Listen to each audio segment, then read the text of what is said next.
using post-Starbust galaxies to prove quenching at redshift 0.5 to 2.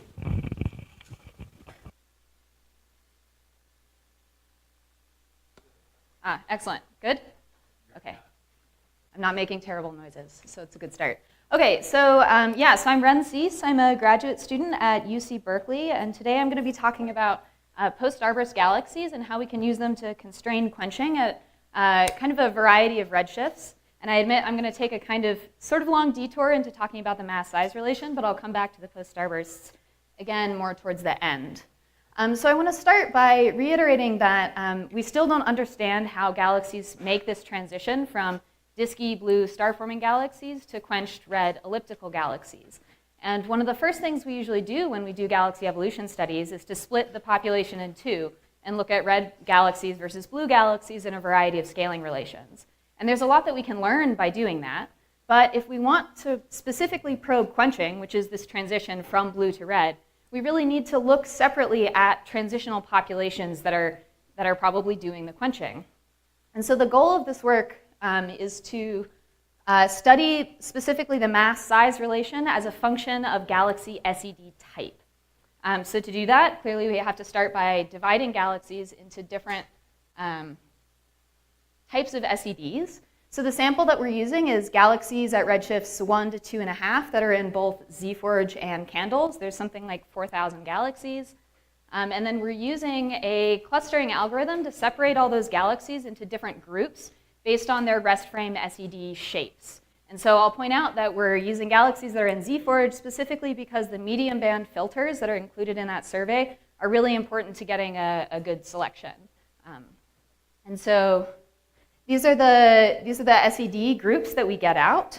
So in gray, you can barely see our individual galaxies. The white is the composite SED, which is basically just a running median. And then there's a best fit model so we can get stellar population properties that's hiding back behind there. And so there's 10 groups, and I don't really want you to pay a ton of attention to exactly what these SEDs look like at this point, but I just want to note that we have a large variety of galaxies that are represented. We have very quiescent galaxies. We have galaxies that are star forming with a variety of different star formation rates. We've got dusty star-forming galaxies, and then there's also Green Valley and post-Starburst galaxies that fall out of this selection nicely. So now we have these. We can go look at where they lie in the mass-size space. But unfortunately, different types of galaxies have different mass-to-light ratios, and they also might have different mass-to-light ratio gradients. And so if we look at half-light radii, we might be biased by differences in mass-to-light ratio gradients between all these different groups. And so we need to move to half-mass radius space instead of half-light radius space. And so I've made a catalog of galaxy half-mass radii for all of the galaxies in the sample. We use a resolved SED modeling technique that's inspired by a paper by Stein-Vautz in 2012. So we start out with multiband imaging. All of these things are in the candles field, so we have multiple bands of beautiful HST imaging to work with. And we do aperture photometry. So basically we plunk down annuli in ellipses on these galaxies, and then we can look at the SED in each of the different annuli. And we can fit those spatially resolved SEDs, and that gives us basically a mass-to-light ratio profile as a function of radius for the galaxy. But the radius here is convolved with the PSF, so basically we need to take the point spread function into account and get an idea of what the intrinsic size of this galaxy is if we didn't have a point spread function. So we do that basically with a little bit of forward modeling. We assume that the radial mass-to-light ratio profile is a power law, and then we just convolve that with the PSF, extract it, and find a best fit model. And then from there, we can use that mass profile to calculate the half-mass radius. So here are the results for the different galaxy groups. So on the left here is this composite SED again, so flux versus rest frame wavelength. There's a little UVJ inset here if you're an observer and you like UVJ. And then here we have half mass radius as a function of stellar mass for the galaxies in 3 redshift bins. So this is 1 to 1.5, 1.5 to 2, and 2 to 2.5. And the galaxies that I'm plotting in black points are just the ones that are in this group that have an SED that looks like this.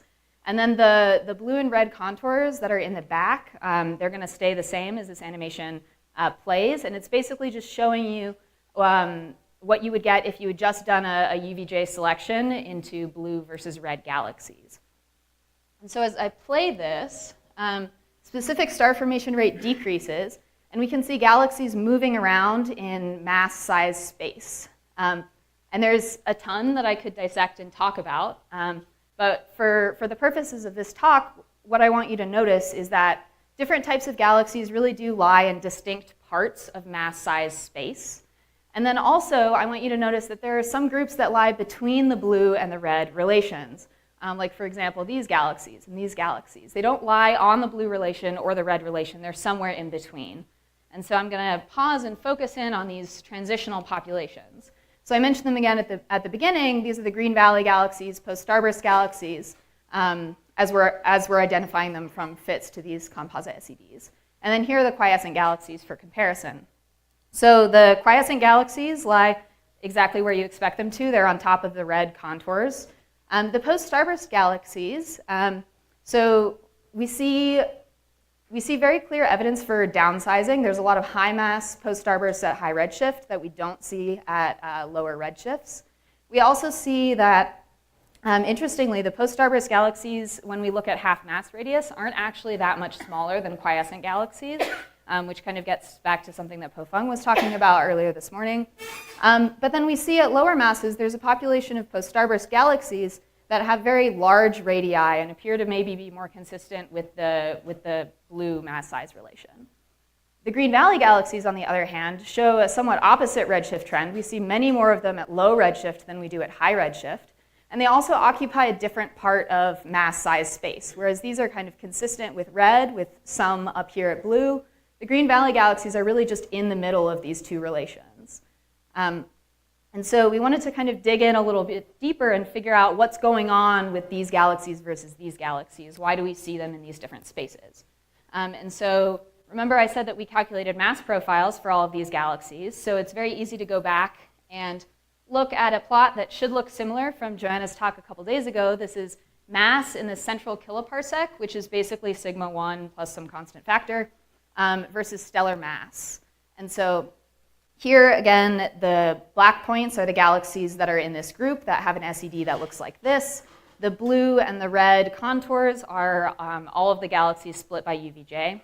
And here I've collapsed the redshift because there's not that much redshift evolution. And then this line represents 100% of the mass of the galaxies in the central kiloparsec, and then 50% and 25%, to give you an idea of how compact things are. And so as this plays, you can see that galaxies, as specific star formation rate decreases, increase in both mass and central mass, as you would expect. But then something interesting happens when we get to the post-Starbust galaxies. So these Green Valley galaxies here look like the continuation of the trend, but the post-Starbust galaxies are really compact. They lie very close to this line, which is, again, something that we've seen in previous talks and with Suess indices. But I think we're doing this a little bit differently with the mass profiles in this selection. And so again, the post-Starbust galaxies have high core masses, and then the Green Valley galaxies have a wide range of core masses. And so this is leading us, again, to conclusions that might look a little bit similar, is that there might be two different pathways to quenching. The first, where galaxies gradually grow along this star-forming mass size relation, and then quench when they get to high total mass, going through this Green Valley phase. And then the second, where galaxies might experience some kind of compaction event and get to very high core masses, and then quench when they're at those high core masses, and they go through this post-Starbust phase. And again, see our previous talks for some interesting corollaries to this. And so in the last couple minutes, I want to switch gears a little bit and talk more about these post-Starbust galaxies, because we've now found, they quench preferentially at high core masses, but we don't actually know the physical mechanism that is making them quench. And there's a lot of different scenarios that are discussed in the literature. I'm not going to necessarily talk about all of these, but what I'm going to note is that most of them focus on what happens to the galaxy's molecular gas. Because stars form out of molecular gas, the galaxy stopped forming stars, something probably happened to its gas. And so clearly, the thing to do is to go look observationally at the molecular gas properties of post-Starbust galaxies. And so this is something that we've been doing, Mariska and I, in collaboration with Rachel Bezenson, Justin Spilker, Jenny Green, and lots of other wonderful folks. And so we're looking at slightly lower redshifts, about 0.5 to 0.7, and we're looking at the most massive end, so that we think that they're tracing a similar population to higher redshift post-Starbust galaxies. And here's some results from our first survey. So this is star formation rate versus molecular gas mass. Here I've plotted a bunch of kind of normal galaxies. These are redshift 0 galaxies from a variety of surveys. These are higher redshift star-forming galaxies from the FIBS survey. And then we went and looked with ALMA at the molecular gas content of 2 post-Starbust galaxies, and this is where they lie. So they're significantly offset from this relation, especially this galaxy. And we really have no idea why this thing is not forming stars out of these abundant molecular gas reservoirs that it still has. This one is a gas fraction of something like 20%. This one is, I think, about 5%. And so this is still a mystery, and we haven't really been able to find kind of a theoretical model for why this galaxy isn't forming stars out of all this gas. And I'll note that we're very lucky with the ALMA-TAC, and we have 11 more galaxies that we have data kind of incoming now for, so we can start to get a handle on the statistical properties of this post-Starbust sample and see what the spread in molecular gas properties is. In conclusion, we see that we divided galaxies by SED type and that there's different types of galaxies. We find galaxies that are in transition from the blue to red mass-size relation.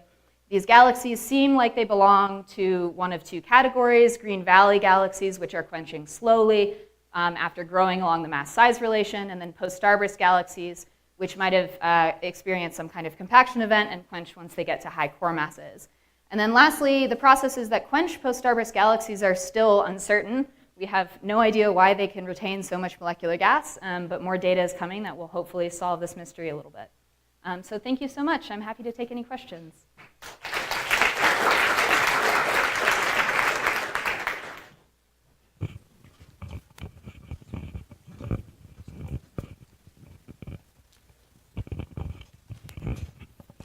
First of all, very nice talk and Thanks. very nice results.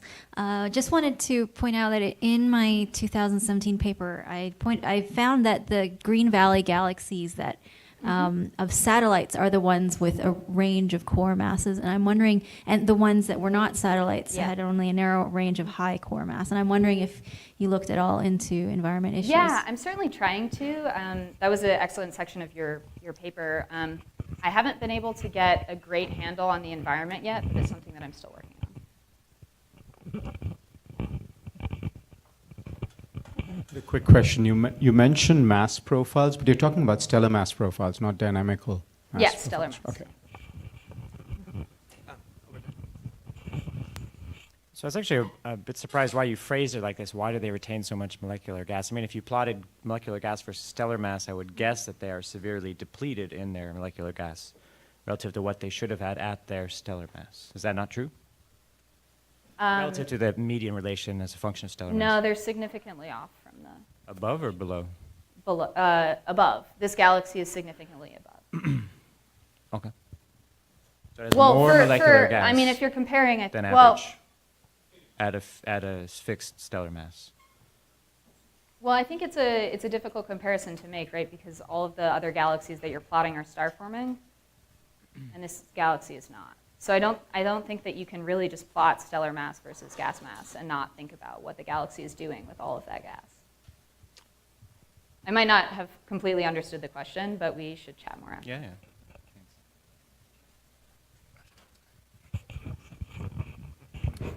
Last question.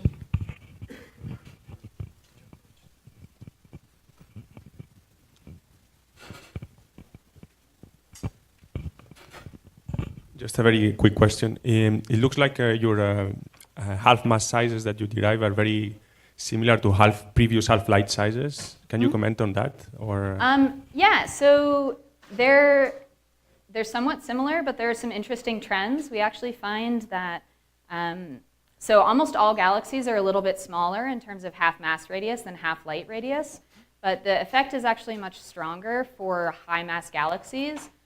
So it's kind of indicating that high mass galaxies have stronger radial color profiles than lower mass galaxies, which I don't think is just a function of how well we're able to measure it, because I've done a bunch of kind of injection tests to study that. Let's thank Wren again.